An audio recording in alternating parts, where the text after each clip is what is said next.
Market Intelligence se vale un potente conocimiento de la historia y antecedente del mercado, porque sus profesionales tienen más de 30 años de estar en el mercado local, y se vale con un conjunto de herramientas estadísticas y de investigación cual y cuantitativa, así como de mapas geográficos donde se georreferencia la dinámica de la ciudad.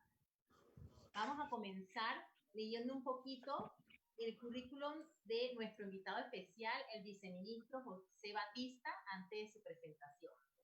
Su Excelencia José Batista González. El mismo cuenta con vasta experiencia en el ramo de la construcción, consultorías técnicas relacionadas al tema de vivienda y destacado docente. Durante la última década se mantuvo como profesional independiente, especializado en el diseño, consultoría, planificación urbana y construcción en general. Se ha destacado en el sector docente como decano y vicedecano de arquitectura en Columbus University. Además, ha laborado en la Dirección General de Desarrollo Urbano del Ministerio de Vivienda y Ordenamiento Territorial. Fue miembro de la Junta Directiva de la Autoridad de Tránsito y Transporte desde el 2004 hasta el 2008. Sin más por el momento, presentamos al viceministro y le damos los micrófonos.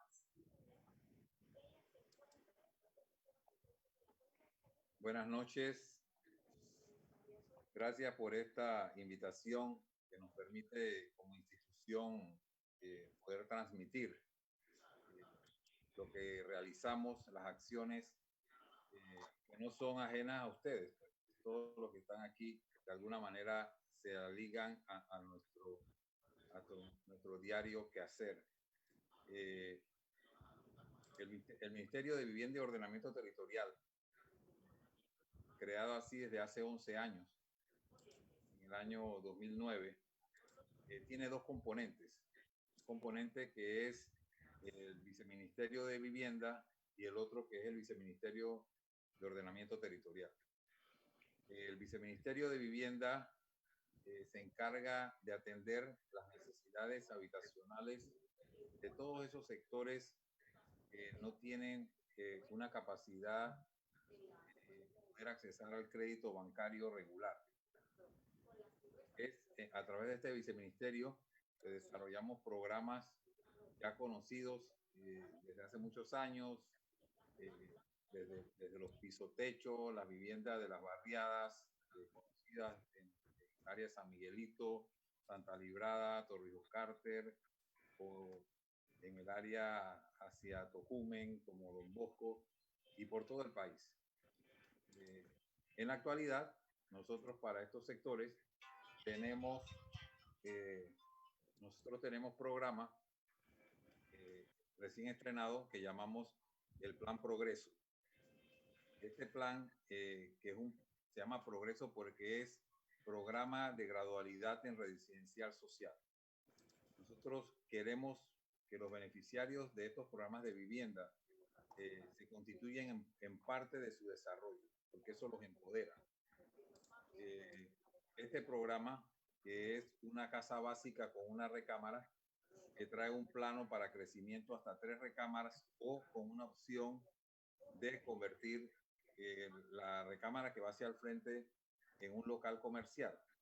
Hace 2 semanas inauguramos la primera casa en Capira, donde el beneficiario, quien por producto de la pandemia se había dedicado a hacer dulces, fue gratificado por la AMPIME, que forma parte de este programa, con la concesión de un crédito no reembolsable por 2.000 balboas que le permitió instalar los equipos para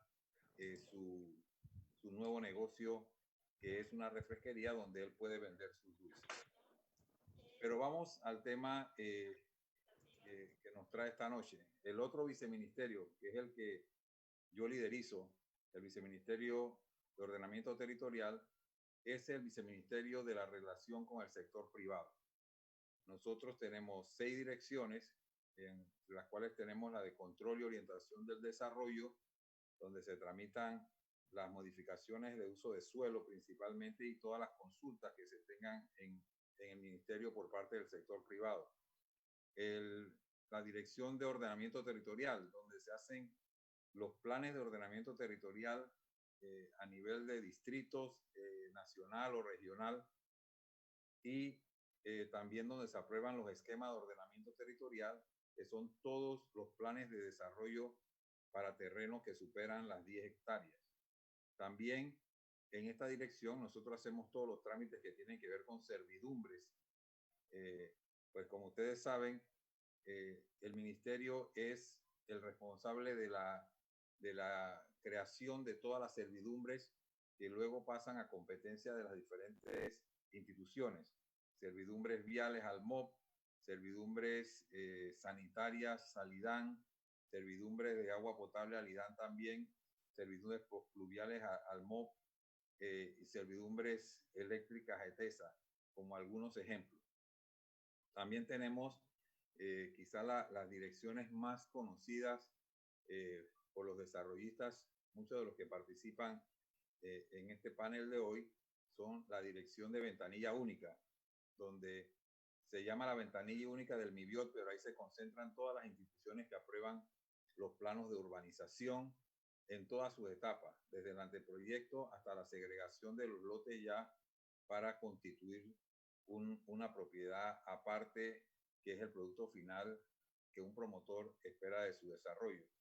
También nosotros estamos a cargo del programa del Fondo Solidario, que es un programa que podríamos llamar de alianza público-privada, porque este es un programa donde los proyectos los desarrolla totalmente el sector privado.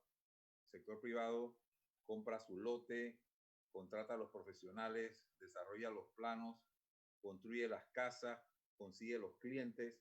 ¿Cuál es el papel de nosotros? Que esos beneficiarios con ingresos hasta 2.000 balboas para comprar casas hasta 70.000 balboas reciben 10.000 balboas que podríamos llamar de abono inicial, aunque nosotros lo entregamos al final cuando se registra la escritura que traspasa el bien. Y la más conocida de los participantes de hoy, que es la dirección de propiedad horizontal, que es la dirección donde se inscriben todos los inmuebles que van a ser incorporados al régimen de propiedad horizontal. Un régimen que ha tenido una gran evolución desde sus inicios ya hace varias décadas, donde precisamente se llamaba propiedad horizontal porque estaba ligada al tema de los apartamentos, y por la horizontalidad pues de los mismos con respecto al terreno se le llamó propiedad horizontal.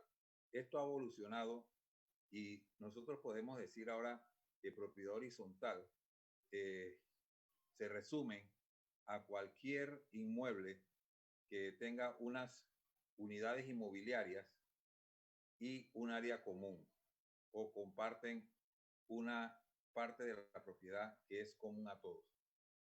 Con este principio, la propiedad horizontal se ha ido desarrollando a locales comerciales, se ha ido desarrollando a urbanizaciones, y cada vez hay nuevas modalidades. Y aunque parezca curioso, decía yo en algún momento que hasta un cementerio podría incorporarse al régimen de propiedad horizontal, porque serían ya sea las criptas o las tumbas, si fuese un cementerio de manera extendida, las unidades inmobiliarias, y las calles o los pasillos serían las áreas comunes. Esta ley, la ley que regula la propiedad horizontal, su última modificación se dio en el año 2010 con la ley 31, que desde sus inicios comenzó a requerir tanto los propietarios en los PH, los promotores, los administradores, de que era necesaria una reglamentación que se estuvo trabajando por 10 años y que no se había hecho efectiva. Cuando asumimos la misión por parte del presidente Laurentino Cortizo de encargarnos del Viceministerio de Ordenamiento Territorial, donde de alguna manera había estado anteriormente, porque esto es una evolución de la Dirección de Desarrollo Urbano que ocupé del año 2004 al 2008, y luego fui el viceministro de Vivienda. Esta dirección de propiedad horizontal le ha tocado encargarse de una gran cantidad de variantes que tiene el régimen. Esta ley 31, cuando nosotros asumimos el cargo el 1 de julio del año 2019, ya teníamos en mente que no era suficiente el tema de la reglamentación, sino que teníamos que hacer una revisión integral. A requerimiento de todos los gremios involucrados en el tema de propiedad horizontal, continuamos con el proceso final de la reglamentación que se culminó con el decreto 151. Pero ahí no nos hemos detenido, porque nosotros consideramos que hay muchos aspectos de esta ley de propiedad horizontal que necesitan ser revisados, sobre todo por el tema de su actualización.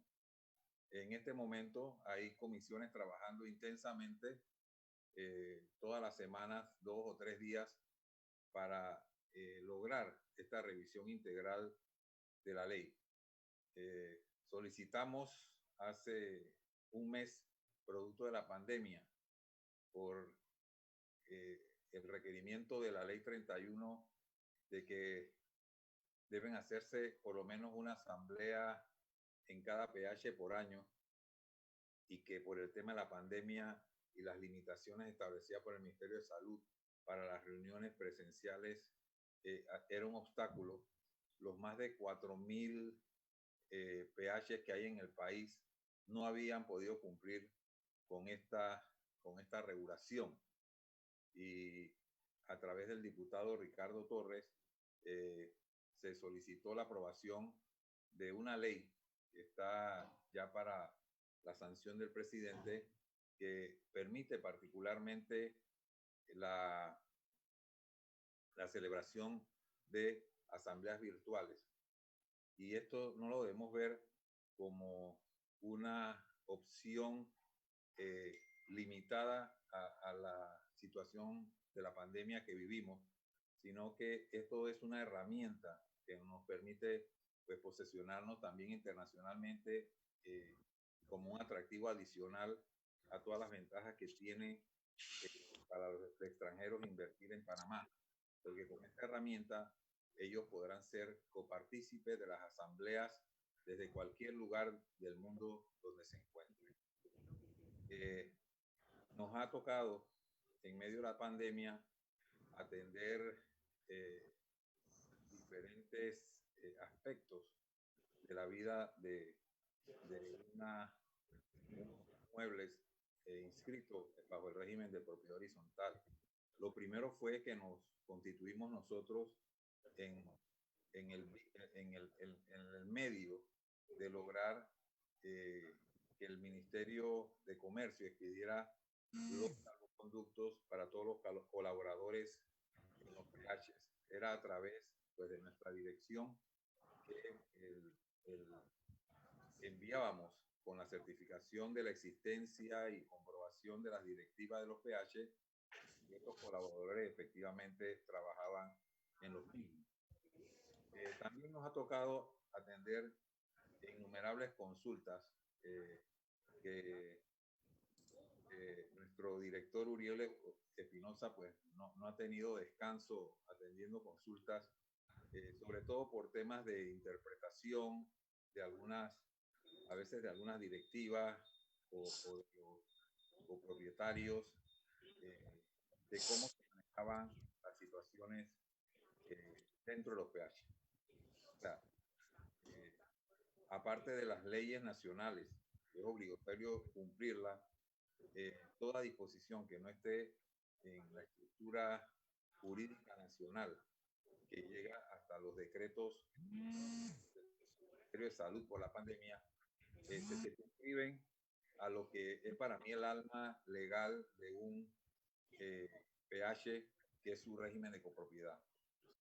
Es allí donde se expresa el querer de los copropietarios, y como se lo transmito permanentemente a mis estudiantes de de diseño en la cátedra de arquitectura, es importante cuando como arquitecto vamos a intervenir en un PH, conocer el régimen y que ellos comprendan que ese régimen puede variar, porque el primer reglamento es el que va a establecer el promotor, pero en la medida que ese promotor deje de ser mayoría, ya los que constituyan la mayoría harán las variantes de acuerdo a lo que ellos quieren o pretendan de su, de su inmueble.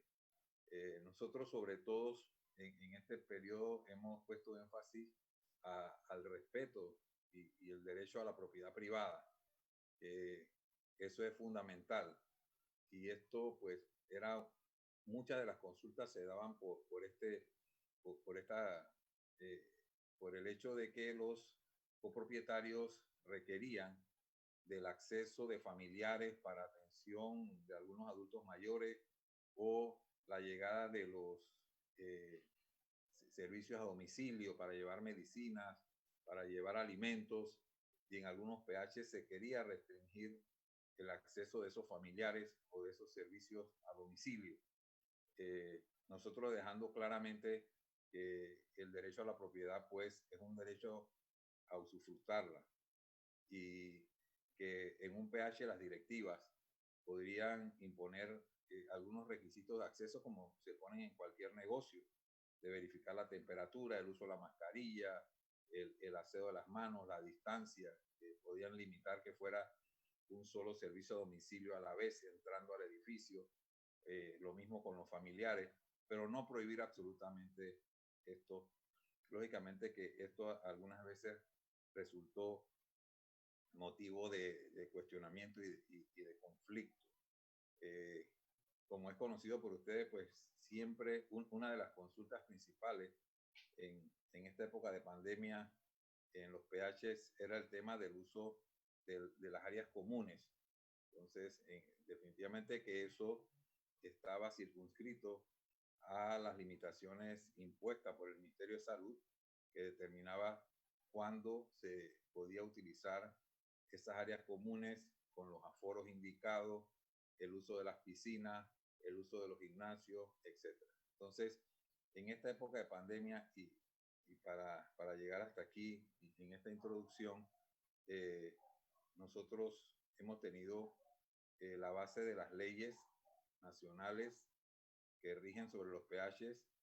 En segunda instancia, pues, los mismos reglamentos que determinan cuál debe ser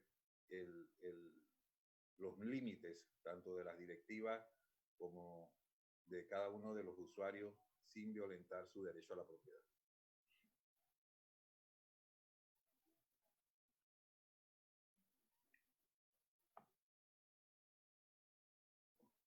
Muchísimas gracias, viceministro. Excelente, excelente. Una información muy, pero muy valiosa. Vamos a continuar esta noche con el investigador Pablo Eduardo Vargas. Él es director del Observatorio de Políticas Públicas para el Emprendimiento y Ecosistema Nacional de la Dirección de Planificación de la Autoridad de la Micro, Pequeña y Mediana Empresa de Panamá, AMPIME. Además, es psicólogo, consultor, emprendedor y docente universitario, con más de 20 años de experiencia en la gestión de investigación de mercados y análisis de información en apoyo a la mejora de la gestión empresarial. Bienvenido, Pablo Eduardo. Muy buenas noches, muchas gracias a todos.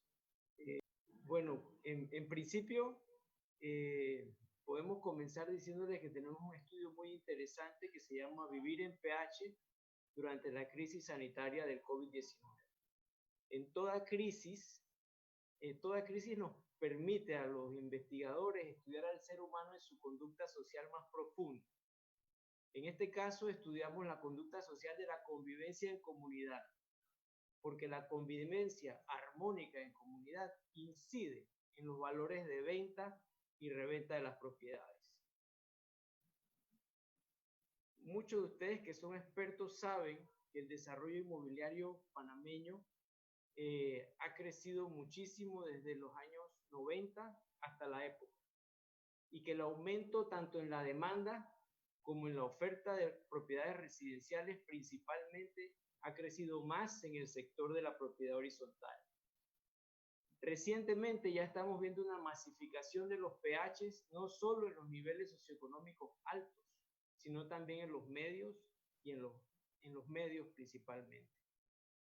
Además, se puede describir el perfil en su contexto de que es muy importante la contribución que al Producto Interno Bruto se hace por la propiedad horizontal y la construcción privada.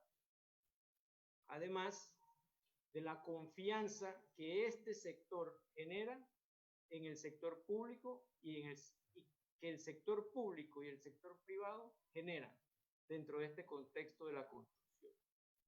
Fíjense ustedes, además de ser una fuente de riqueza nacional por el impacto que genera la economía, también es un generador de calidad de vida y además es una manera de incrementar la inversión pública, donde crece la propiedad horizontal, crece el mundo inmobiliario, crece el desarrollo, crecen las vías de comunicación, la intercomunicación vial y por sobre todo las sociedades van cogiendo un carácter y un ordenamiento territorial. Todo esto sobre los pilares del sano sector financiero que aporta un sistema que permite que las familias accedan al crédito. Esta historia de construcción de edificios de cemento, hoy también es una historia de la construcción social de la comunidad. Denme una oportunidad para compartir la pantalla y que vean algunos datos interesantes al respecto. El anfitrión inhabilitó su función de compartir la pantalla. Necesito por favor que el anfitrión me comparta la pantalla.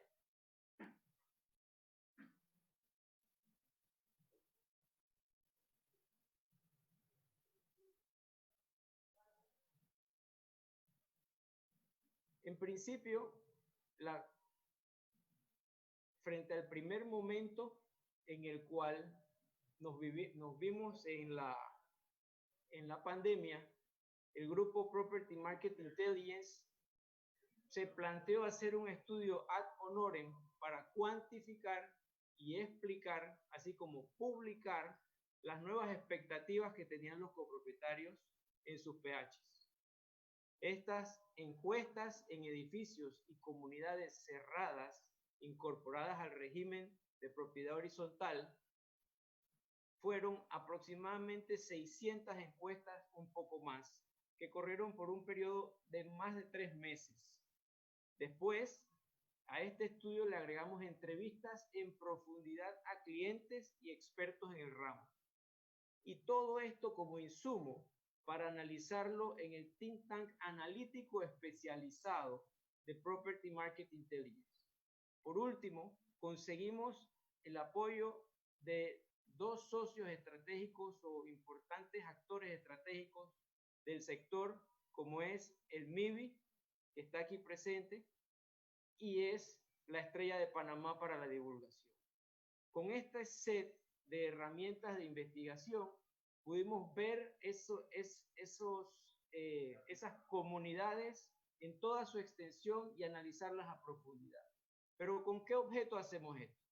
Hacemos esto con el objeto de darle una muestra de solidaridad a nuestros clientes, llámese bancos, promotores, administradores y gestores públicos, que les permita entender la nueva lógica respecto a vivir en PH y a la vez motivar a entrar en este nuevo mundo del uso de los estudios de mercado para predecir el éxito de las experiencias comerciales inmobiliarias, como lo hacen todos los promotores responsablemente para reducir el riesgo de sus accionistas y de los bancos que tienen a bien brindarles los fondos.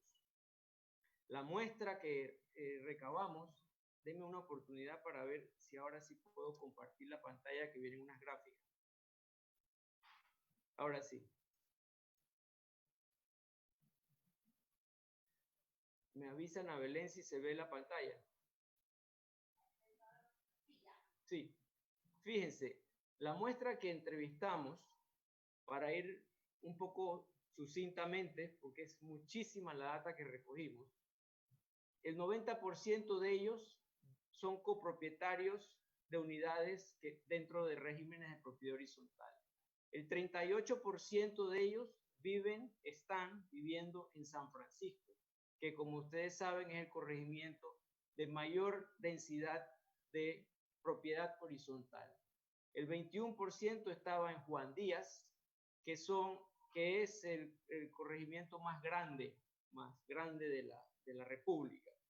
Otro grupo importante en Bellavista y Betania. Recogimos toda clase de datos demográficos de las personas, pero el más relevante se ve al comparar la muestra contra la población económicamente activa en función de su edad.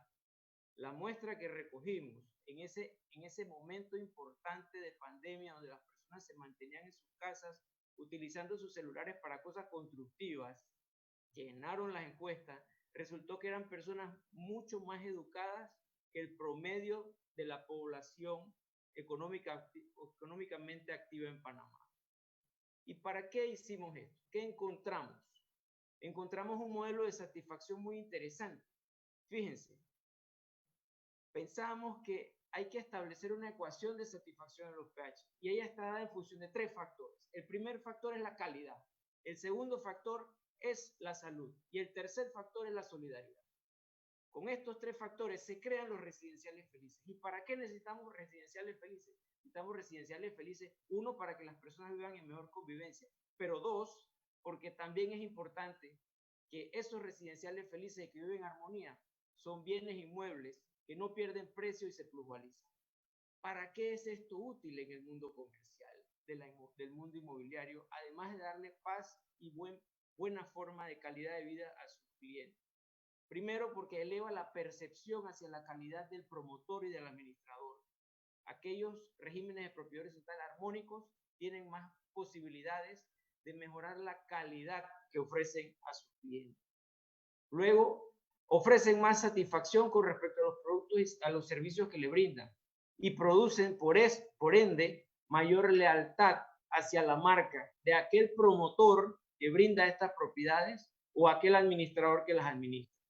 Esa experiencia de lealtad se traduce en una experiencia memorable que hace que las personas se sientan orgullosas de vivir en los pHs que son armónicos, a diferencia de aquellos que no lo son.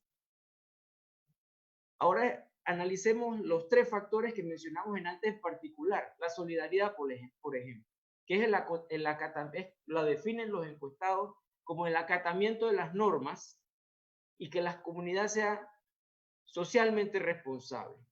El 75% de ellos piensan que esa solidaridad depende de acatar normas. El 50% piensan que esa solidaridad depende precisamente de que la comunidad sea socialmente responsable. Y el 77% que esa comunicación de la comunidad lo sea. Una comunicación no tóxica, evitar los liderazgos tóxicos dentro de las comunidades son uno de los principales factores para que esas relaciones de comunicación sean las más adecuadas posibles y así se perciba mayor solidaridad en el pH. Ahora bien, ¿cómo mejorar esto?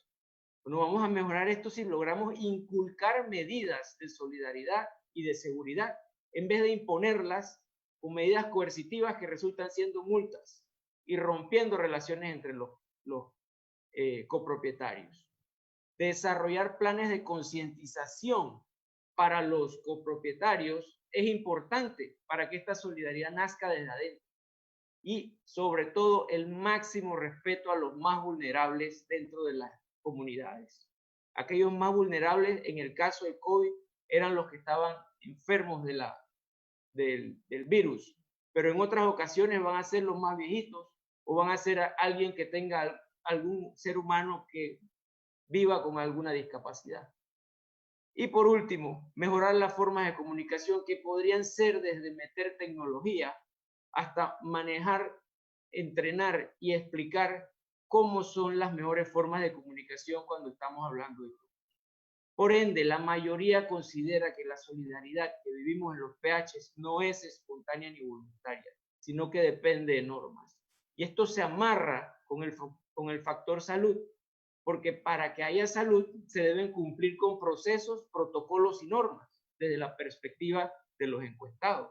Y esto depende de esos tres factores, los cuales se podrían mejorar desde la perspectiva de los encuestados si hubiese una mejor capacitación del sistema administrativo y si hubiese más frecuencia de limpieza para percibir físicamente que está pasando algo y sentirse más seguro de que el área donde están está más sanitizado o más salubre.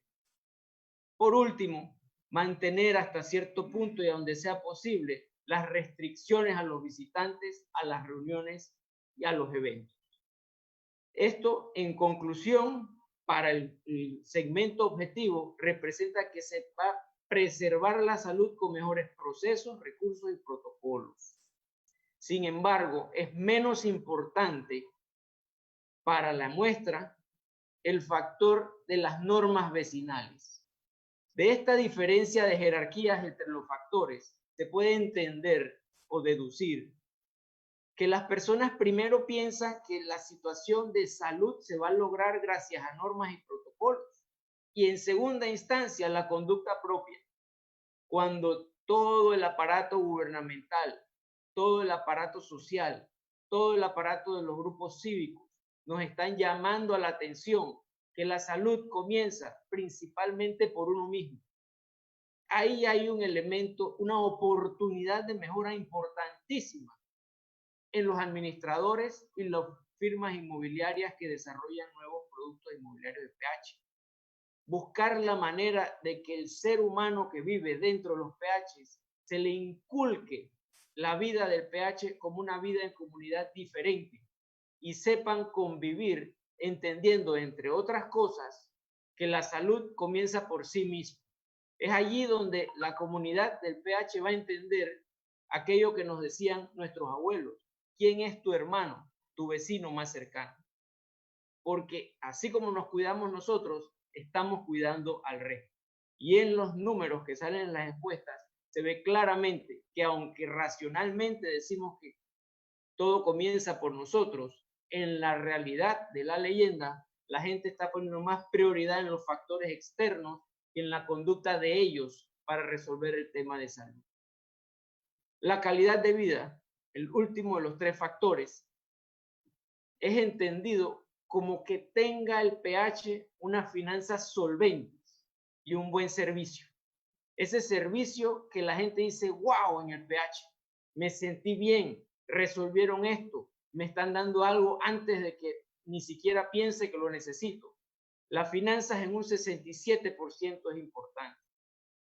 Establecer cuotas extras para la salud no es ilógico en este contexto. La gente estaría dispuesta a pagarlo siempre que fueran para aspectos de salud. Entonces, esto va a depender también de todo un conjunto de planificación financiera, pero ellos están de acuerdo con eso. Además, la búsqueda de más profesionalismo en el sistema y el equipo administrativo da oportunidades a proveedores y al crecimiento profesional de los administradores y de los inmobiliarios y desarrolladores de PH a crecer profesionalmente en ese mundo de la satisfacción, de la generación de comunidades felices. Ya son expertos creando edificios de concreto. Ahora, la expertise que se necesita y que nos ha despertado el COVID es crear y hacer la construcción social de la comunidad dentro del edificio. Encontrar buenos consultores para profesionales sociales y de salud es importante en momentos como este. Y desarrollar todo esto les sirve en gran manera para desarrollar marcas inmobiliarias fuertes, apoyadas en los servicios de postventa.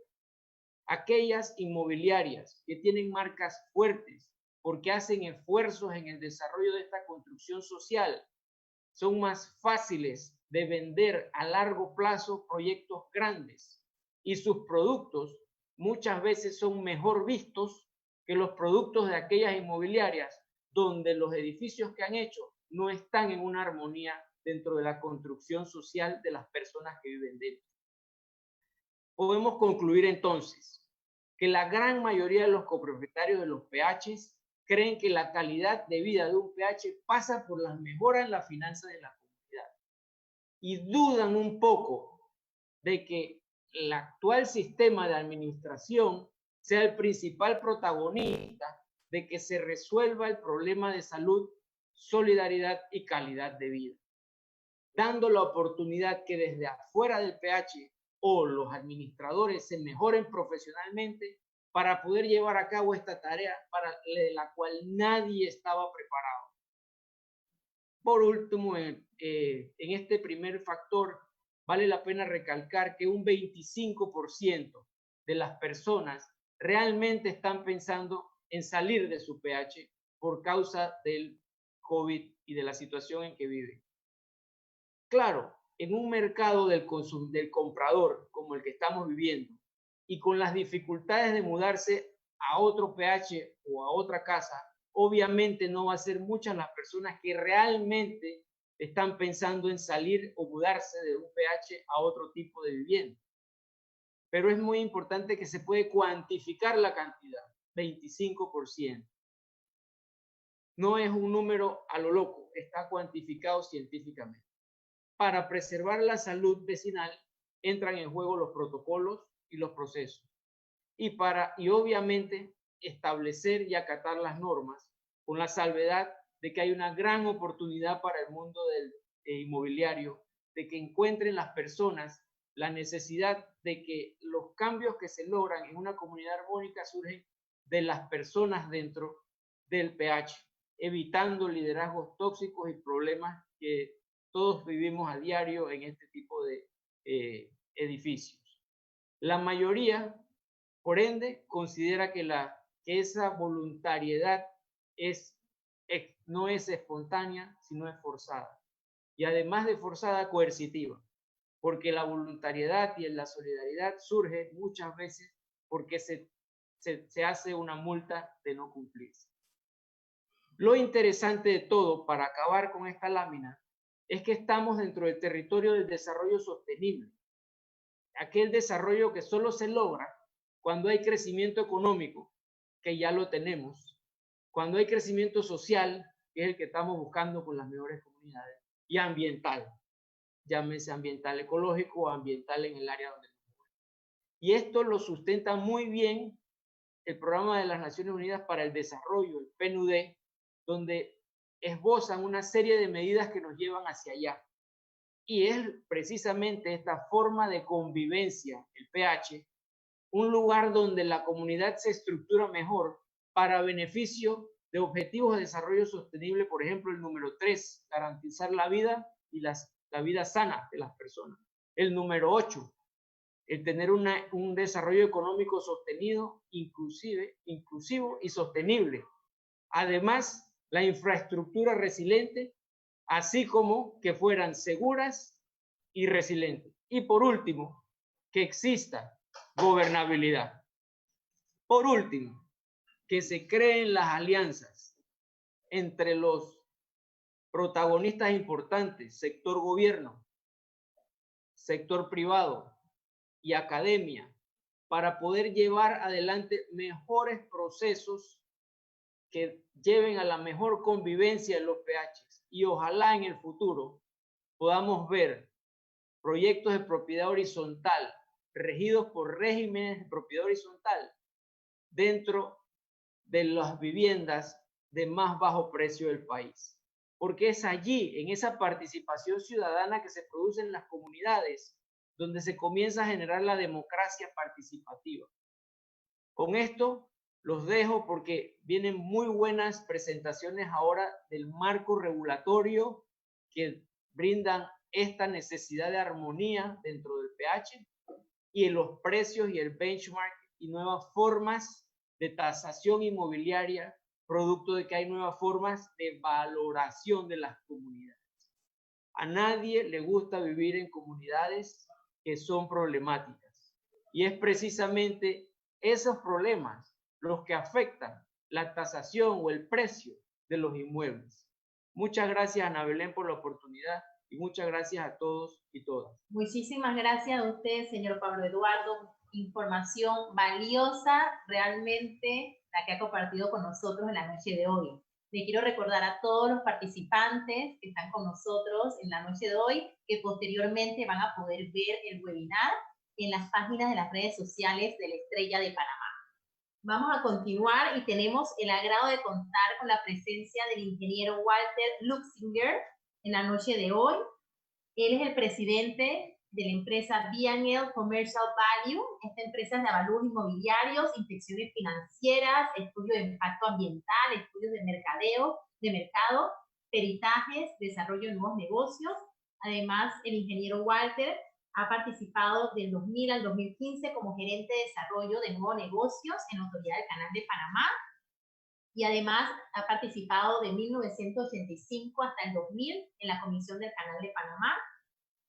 Ha sido presidente del Consejo Empresarial Estados Unidos-Panamá, USPA, como la Asociación Panameña de Ejecutivos de Empresa, APEDE. Bienvenido, señor Walter.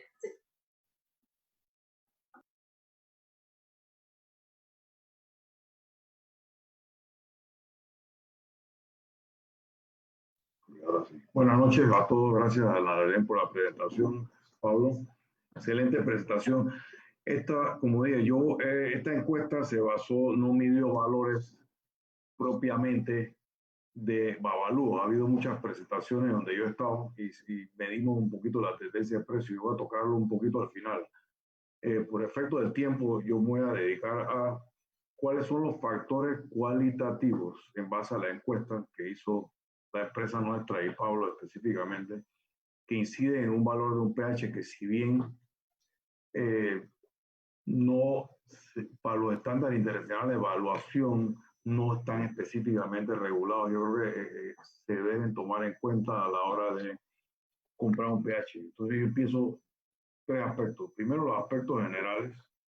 Después, un poquito de la solidaridad que habló Pablo, que debe existir un pH. Después vamos a tocar qué es lo que uno realmente debe considerar en estos tiempos para comprar un pH, no solo el precio, no solo la comparación de valor de mercado, sino qué cosas tan específicas uno tiene que ver. Y al final le voy a dar una tendencia de precios de diferentes áreas en la República de Panamá. Entonces yo empiezo, ¿por qué la gente se muda a un pH? Que se creó la ley en el año 72. Mucha gente dice, bueno, por seguridad. Una de ellas, cierra la puerta, te vas, ya no pasa nada, ya hay guardias de seguridad, no una cosa aislada. Vive en comunidad, participas con otras personas, tal vez conoces más gente, que es mejor que vivir solo. Y también hay menos costo de problemas de mantenimiento, de techo, goteras, árboles, jardines, etc. Ese es un tema que la gente en general no dice cuando se muda a un pH. Entonces, entre los entrevistados de pH, enfocándonos un poquito en la encuesta que Pablo mencionó, mudarse a una casa aislada, el 15% dice, wow, con esta pandemia, este encerramiento que hemos tenido por meses, 5 o 6 meses, hasta que empezó a salir un poco, mucha gente diría, quiero ir a una casa con jardín y áreas abiertas porque estoy encerrado.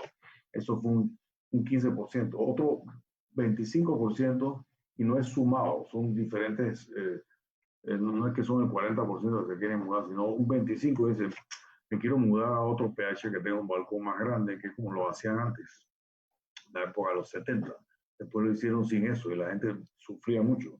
Las áreas sociales ya no son tan importantes porque las áreas sociales cerradas, salones de reuniones, eso no se va a usar en meses y cuidado que en mucho tiempo.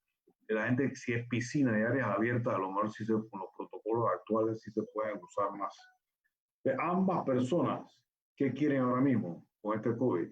Habitaciones más grandes dentro de un mismo metro cuadrado. Digamos que el apartamento mide 90 metros cuadrados. Ellos preferirían una sala más pequeña y nada de family room porque la gente necesita su cuarto. ¿Por qué necesita su cuarto? Porque todo es teletrabajo.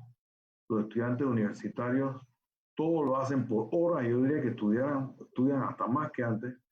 Los de secundaria y universidad en cuartos.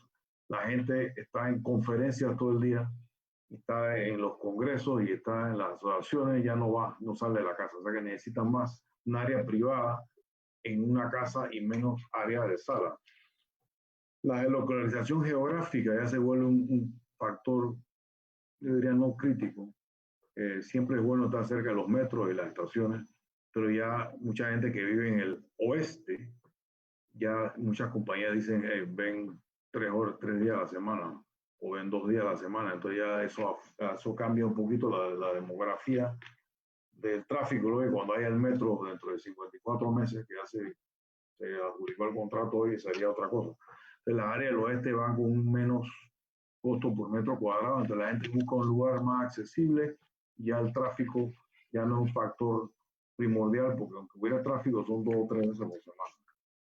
La parte de solidaridad ahora, es cualitativo también. De pasado en la encuesta vimos que había mucha consideración y respeto por la situación financiera de vecinos. Muchos vecinos han sido suspendidos, despedidos, sueldos por la mitad, y muchos no han podido afrontar sus gastos, pero yo creo que ha habido a corto plazo por lo menos una gran consideración de parte de los vecinos. En cuanto a los discrecionalidad en caso de COVID, de un pH, si bien te sientes como que la gente ha sido discrecional de hablar quién lo tiene en una casa, estaría un poco más aislado, pero la gente ha sido muy respetuosa. Lo que ha sido muy interesante en esta época ha sido que todos los PHs han desarrollado una comunicación increíble en chats. Hay 800 chats group de toda clase, todos los apartamentos y todos los grupos vecinales tienen una comunicación excelente, donde se discrecionalmente, en lo que mencioné de la gente que ha sufrido el COVID, se manejan mucho los temas y los propietarios han tomado casi como el control de las cosas que están pasando. Hay mucha anuencia en invertir en seguridad, lógico, no hay escatimación de esfuerzo porque todo el mundo no sabemos hasta cuándo va a durar esto.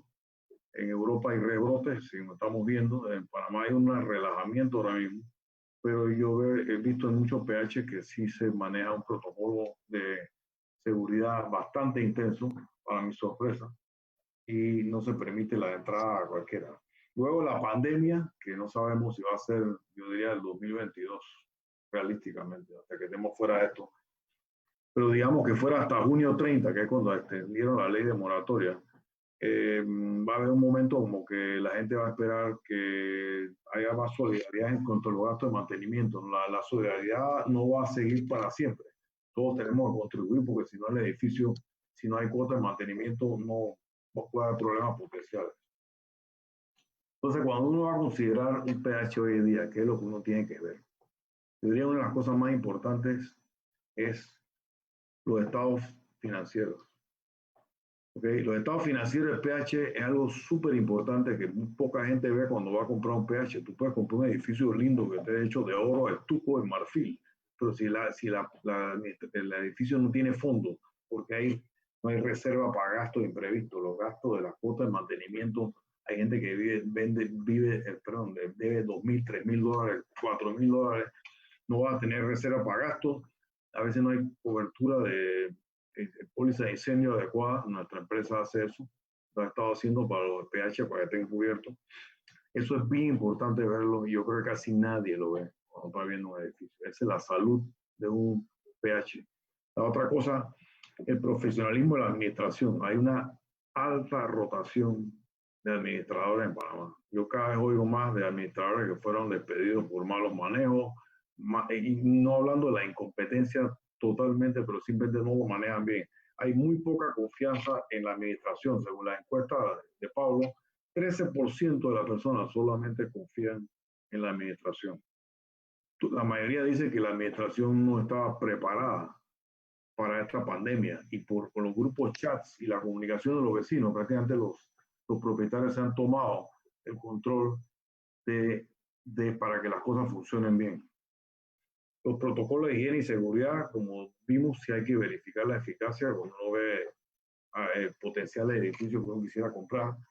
Y una cosa bien que siempre yo he visto muchas veces, a veces he visto un edificio muy bonito, el apartamento, y cuando uno llega, las áreas comunes, todas despintadas, la sauna no sirve, la piscina está toda fuera de servicio, no hay jacuzzi, todo en una área que nadie usa, y eso lo están cobrando, pero no se usa. Eso es algo importante que hay que ver. Y la gente veo y en los estándares internacionales de evaluación habla más de evaluar el mismo apartamento, pero no hay una fórmula especial, pero sí se están considerando en los evaluados que si las áreas sociales no están mantenidas correctamente, hay que hacer una penalización al factor que le corresponde del edificio a apartamento. También hay que ver la antigüedad de los equipos. Si no hay conservación de equipos y no hay reserva para mantenimiento, son alarmas, red flags, se nos dice este edificio es un edificio enfermo, hay que tener cuidado. Entonces la cordialidad, finalmente la cooperación entre los vecinos es importante. De nada sirve vivir en un PH si hay poca armonía entre la gente, si hay poca cooperación entre la gente, donde no vamos a vivir al lado, entonces para eso se va por una casa. Entonces eso es importante, ver el ambiente que existe en los edificios, es un aspecto cualitativo que tampoco le puedo dar una cifra específica, pero todas esas cosas uno las va notando a la hora de dar un valor. Finalmente, para ser corto, ha habido tendencia de precios desde el año 2019. Yo tenía otra gráfica, pero este no es una charla que se vamos a hablar de ese tema. Pero hay ciclos económicos, así como en el año 2008, 2009, hubo una subida casi de doble, casi de valores y después bajó. Y después vinieron varias épocas, en el año 2019, cuando la desaceleración económica empezó, ya los precios venían bajando 10%. Entonces, para hablar nada más de 5 cosas para terminar. La reventa de PH en la playa. Depende lo de la playa. Tiene Coronado, tiene Vistamar, tiene Costa Esmeralda. Yo he visto casas hasta de 50% de descuento. Casas de $800,000 lo venden 400. Apartamentos que deberían costar 600,000 lo venden 300. Hay otras playas como Buenaventura o Bijao que los precios no han subido, no han bajado tanto, tal vez 20%. Pero sí ha habido, ese es donde más afectado ha estado, por el lógico. La gente tiene sus propiedades de playa como propiedades de segunda. Entonces tú tienes que tener los fondos para poder mantenerla. La mayoría lo compra con hipoteca. Ya realmente si la gente tiene problemas en ingresos, pues eso va a ser un problema que yo lo veo. Lo están extendiendo como la agonía a junio 30. En los barrios de lujo sí ha bajado algo, pero 10,15% para Buenaventura, perdón, de Santa María y Costa del Este. La venta de los barrios clase media de 15 a 20%, y sorprendentemente en el casco viejo, yo he hecho como 10 avalúos en el casco viejo y ya he habido clientes que han querido comprar y muchos inversionistas de afuera.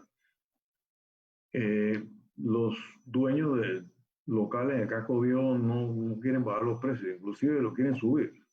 Curioso, es verdad. La gente, ¿por qué? Porque está apostando a que el casco viejo es un lugar unique, con leyes especiales, donde muchos extranjeros sí comprarían por lo único que es, y que tiene leyes de impuestos, leyes de introducciones de equipo y todo.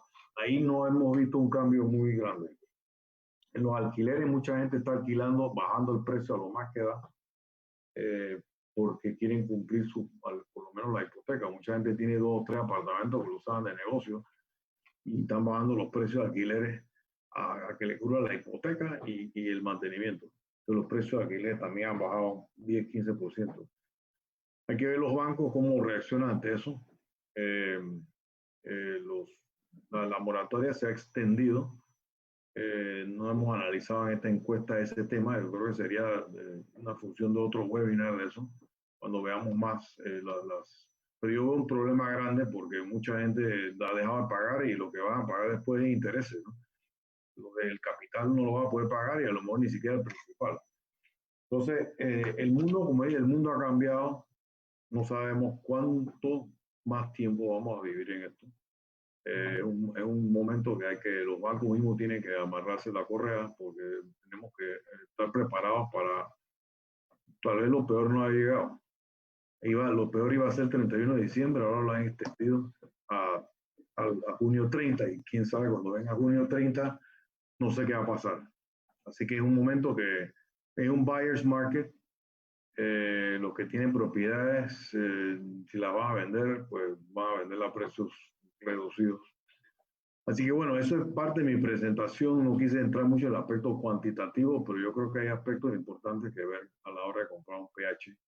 Y bueno, ojalá que que este año sea un poco mejor. Yo no lo visualizo, sino hasta casi como el 2022, que haya una recuperación. Así que gracias de nuevo por la invitación y cuando venga el periodo de preguntas y respuestas, con mucho gusto podré darle algunas ideas sobre otros temas que tengan bien. Gracias. Gracias, ingeniero Walter, por su presentación tan valiosa la noche de hoy. Es correcto la información que nos ha dado para todos y estar al tanto y tomar nota de que las áreas comunes es un momento importante mantenerlas en buen estado porque, como sabemos, le da una plusvalía a las unidades inmobiliarias. Vamos a continuar con el siguiente y último expositor de esta noche. Contamos esta noche con la eminencia en la propiedad horizontal en Panamá, el licenciado Ricardo Skilsen. Él es socio fundador del bufete de abogados Skilsen desde el año 1979. Se especializa dando asesoría a promotores en desarrollo inmobiliario, residencial, hospitalario y comercial. La asesoría incluye apoyo en notificaciones, residencias cerradas, áreas comunes, calles privadas. Además, ha participado en la redacción de la Ley de Propiedad Horizontal desde 1994, la del 93, 2012, y también por invitación de la Asamblea en la redacción de la vigente Ley de Propiedad Horizontal la Ley 31 del 2010, y además es asesor de ACOBIN. Bienvenido, licenciado Ricardo. Muchas gracias, Ana Belén. Buenas noches a todos y muchas gracias por tener a este grupo muy diverso de oradores en donde estamos en un momento crucial en pandemia analizando si es viable o no viable vivir en PH. Bueno, me corresponde a mí tratar de entrar en la encuesta y también hacer unos planteamientos sobre el nuevo proyecto está por la firma del presidente Cortizo, que es el proyecto que va a permitir que nosotros podamos tener asambleas de propietarios de PH en forma virtual, tal como lo dijo el ministro, está en el despacho del presidente para la firma.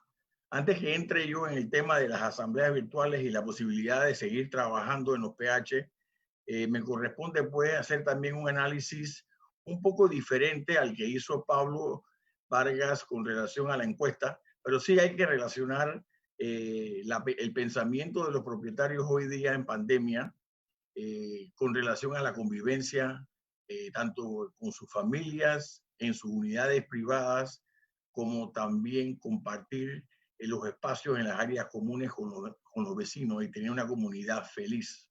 Es lo que estamos tratando de explicar. Me llamó mucho la atención lo que dijo Pablo con relación a la encuesta, que hay tres grandes pilares que son los resultados de esta encuesta que se hizo en 60 días en estos barrios de clase media en la provincia de Panamá, que los dividió, y yo voy a mantener la misma división que él hizo, que es la calidad de vida, la solidaridad y el administrador. Voy a diferir un poquito con mi anterior amigo y expositor Walter en el tema de los administradores, pero ahora me voy a referir al tema de los administradores, que él hizo comentarios sobre eso según la encuesta. Lo interesante en cuanto a la calidad de vida es que, lo dijo Pablo, es que las encuestas nos indican a nosotros que la mayoría de los propietarios que están viviendo en PH están dando más valoración a la salud que a la economía. O sea, dependiendo obviamente de tener una base económica, tú puedes pensar en salud. Pero ese ha sido como la... Zoom del licenciado Ricardo se cayó, estamos un momentito arreglándolo. Son las cosas que ocurren en vivo. Vamos a esperar unos momentos para que se lo reactive. Gracias. Bueno, de todas maneras les recordamos que hay un chat abierto. Pueden hacer cualquier consulta. Al final de la exposición del licenciado Ricardo vamos a estar respondiéndolas. Igualmente, en la noche de hoy, la Estrella de Panamá, por sus redes sociales, Facebook, está pasando en vivo este webinar. Estoy viendo que varias personas han consultado dónde pueden conseguir el libro que yo, la licenciada Ana Belén, escribí, que se llama Vivo en un PH y ahora qué. Es un libro sencillo que quise escribirlo con un idioma cotidiano al alcance de todos, de propiedad horizontal, y lo pueden obtener directamente conmigo. Les voy a dar mi celular. Es 6613-8541. Perdóneme, pero fue la computadora la que me falló. Siguiendo el tema de lo que estábamos hablando de la calidad de vida en el PH, tenemos claro la figura de que la encuesta nos indica que hay un 15% de encuestados que estarían motivados para abandonar la propiedad horizontal. Ese 15%, pero no necesariamente nos está diciendo no queremos estar en PH, sino que nos están diciendo no queremos compartir las áreas comunes. Queremos tener unidades inmobiliarias más diferentes a las que tenemos actualmente. No queremos ir a tener una inversión en un edificio donde hay muchas áreas comunes porque no queremos compartir. Lo que queremos es tener mayores áreas en el balcón. Queremos tener nuestra propiedad privada dentro de una comunidad que nos dé la seguridad, pero por otro lado queremos quedarnos en los PH, pero no queremos compartir. Pero de todas maneras, esta es una minoría. Y es importante la matemática que tenemos en la mano para saber que siempre va a haber no un 100% de colaboración, sino un 85% de colaboración en las ideas de seguir manteniendo la convivencia en comunidad y compartir áreas comunes, que es la constante que hemos sacado de estas encuestas. Terminando el tema de la calidad de vida, que ya hemos indicado que sí es el tema de la salud lo más importante, vamos a hablar de la solidaridad.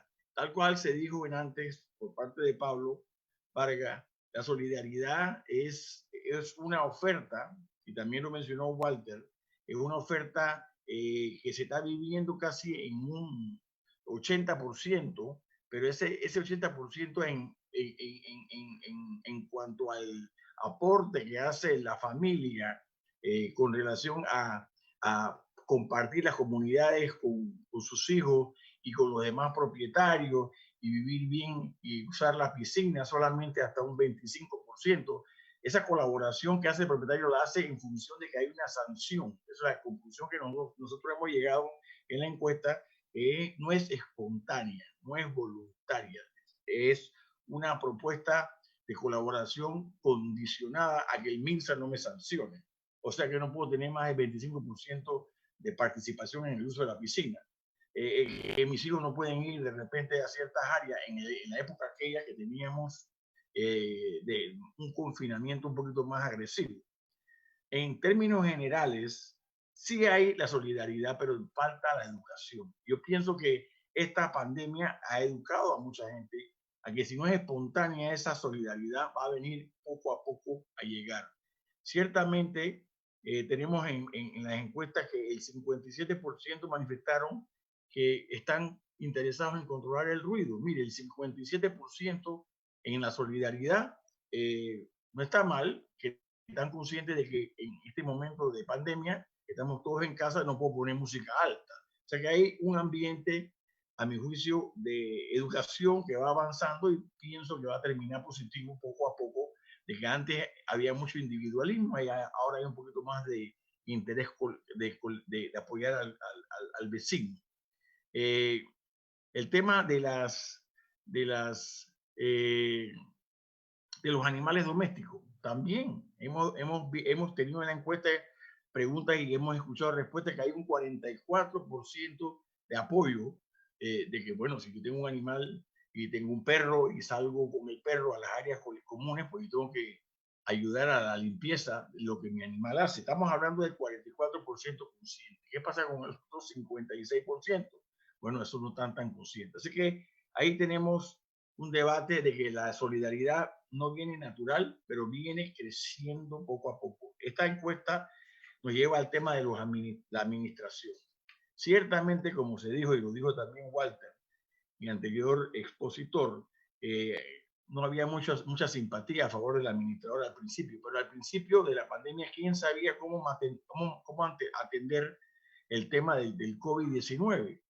El 25% está diciendo que el administrador se manejó lentamente, pero es cierto, los administradores no tenían la capacitación ni tenían el entendimiento cómo atender, pero de allá para acá, desde aquella época que tenían que tener salvoconducto para poder llegar de su casa al edificio para la administración, ha pasado tanta cosa que ya hasta conocemos el concepto de el protocolo de bioseguridad. O sea, la separación de 2 metros, 1,5 metros, la mascarilla, lavarse la mano. Eso el administrador ha venido desarrollándolo bien y tenemos estadísticas ahora que demuestran que ya hay un apoyo hasta del 60% al administrador por el tema de que han controlado la llegada a los edificios por el tema de las pizzas o los deliveries que hay de noche. Entonces, sí hay una evolución de la que el administrador ha venido mejorando su capacitación.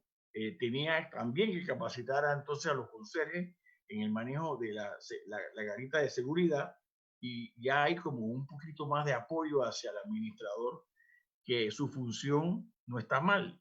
Tenemos encuestas del 68% a favor del administrador en el manejo de la frecuencia en la limpieza. O sea, ya hay más intención y más conocimiento de parte del administrador de poder trabajar en la comunidad, en las áreas comunes y limpiar más regularmente, y eso es salud. Y eso es lo que está buscando cada propietario en cada PH.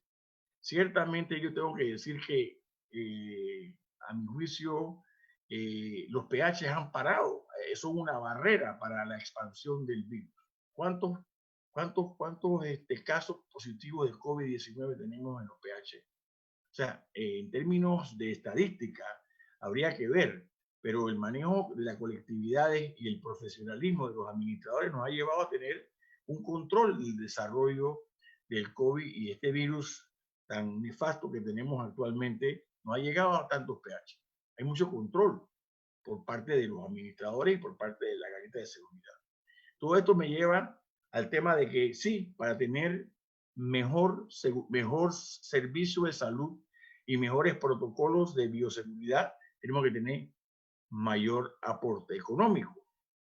Y eso nos lleva a la figura de una asamblea de propietarios. Y tampoco podemos tener asamblea de propietarios. Ahí tenemos los decretos ejecutivos que nos están prohibiendo las asambleas. El decreto último, el del 7 de octubre, el 1142, que nos dice que tenemos la capacidad de usar las áreas comunes hasta un 25% de participación.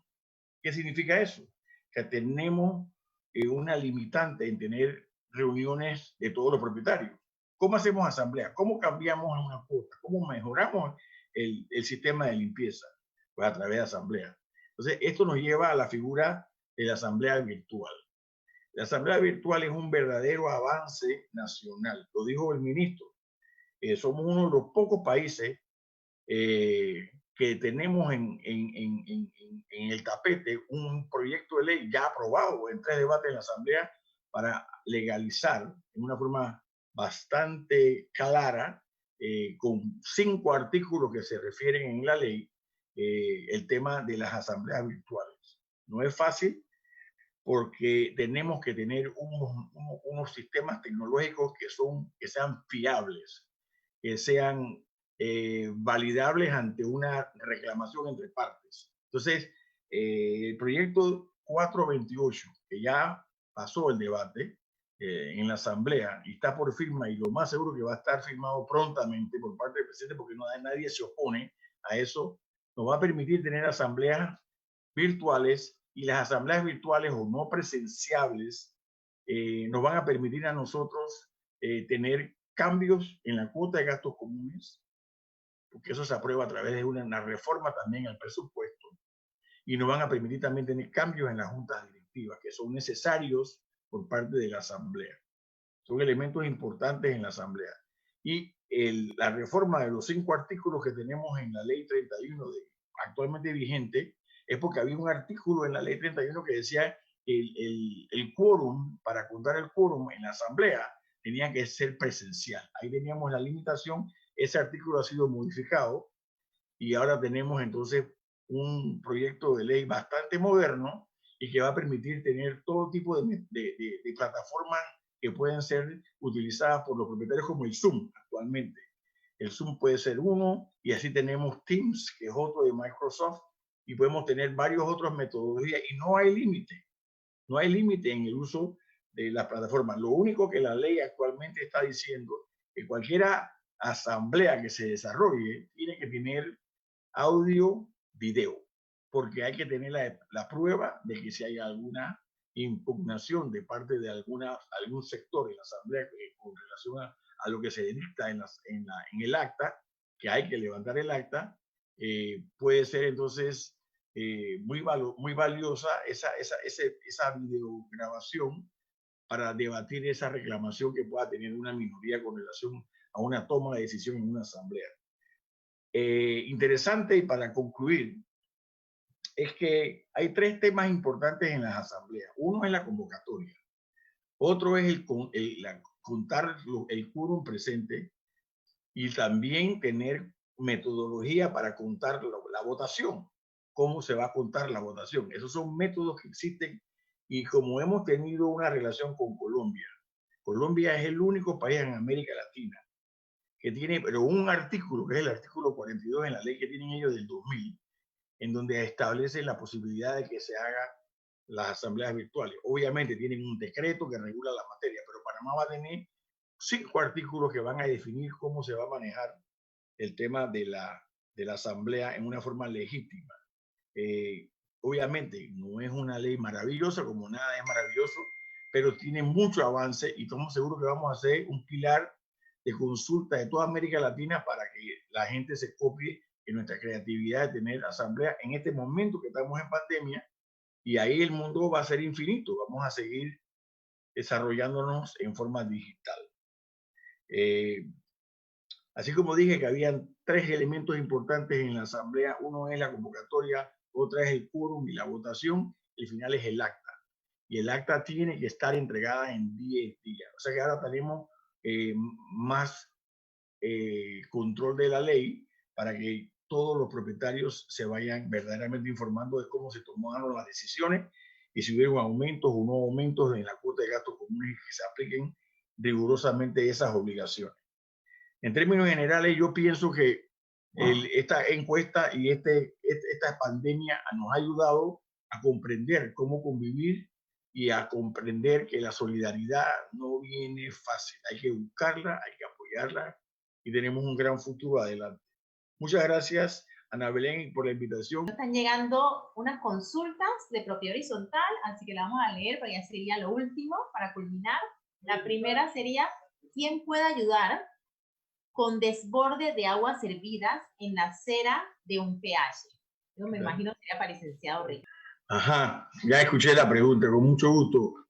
Tenemos que tomar en consideración que el PH tiene una superficie de terreno, y verdaderamente es responsable de esa área, de esa superficie de terreno, de ese PH. Cuando estamos hablando de que si el pH es causante de un perjuicio a la comunidad, como aguas servidas, definitivamente la responsabilidad por ese perjuicio es el pH. El pH tiene su personería jurídica, la asamblea es la responsable del pH, y la junta directiva es la que verdaderamente lleva la gobernabilidad del pH.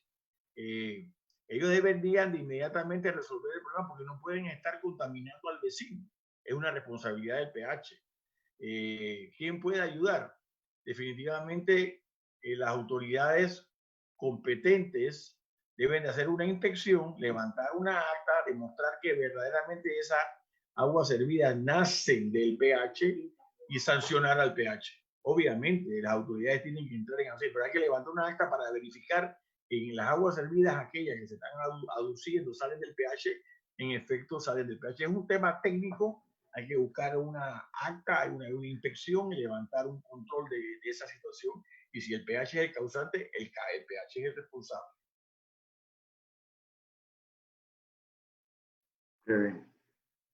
Excelente, excelente. Tenemos otra pregunta por acá. Me dicen: excelente tema, me llama la atención el tema del profesionalismo del personal que se contrata por parte de las administraciones. Esto me hace sentido con lo que mencionó el licenciado Vargas, de la apertura de los que contestaron las encuestas para pagar un poquito más en las cuotas de gastos comunes.